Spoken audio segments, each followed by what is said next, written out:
గురుగారు, ధర్మరాజుకి యుధిష్ఠిరుడు అనే పేరు ఎలా వచ్చింది? ధర్మరాజుకి అబద్ధం ఆడిన పాపం సోకలేదా? ధర్మరాజు అసలు పేరు యుధిష్ఠిరుడు.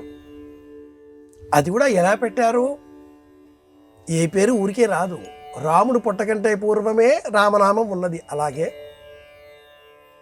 ఆతిష్ఠేనమశ్మానం, స్థిరంగా ఉండడం, దుఃఖేష్వనుద్విగ్నమనః సుఖేషు విగత స్పృహ అని భగవద్గీత వాక్యం. యుధిష్ఠిరుడు అతడి పేరు.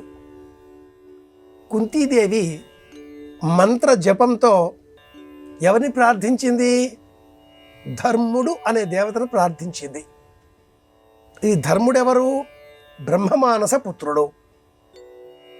ధర్మమునందు స్థిరంగా ఉన్నాడు కాబట్టి ఇతడిని ధర్మరాజు అని మనకు భాగవతాదులు, భారతాదులు, సమస్త గ్రంథాలు అలా చెబుతూ పోవడంతో మనం కూడా ధర్మరాజుగానే చెప్పుకుంటూ వస్తూ ఉన్నాం.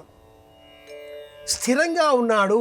ఆతిష్ఠ అన్న శబ్దం ఏమిటి అంటే రాయి, సన్నకల్లు, సాందరాయి, దానికి ఆతిష్ఠానం అని చెప్తూ ఉంటారు.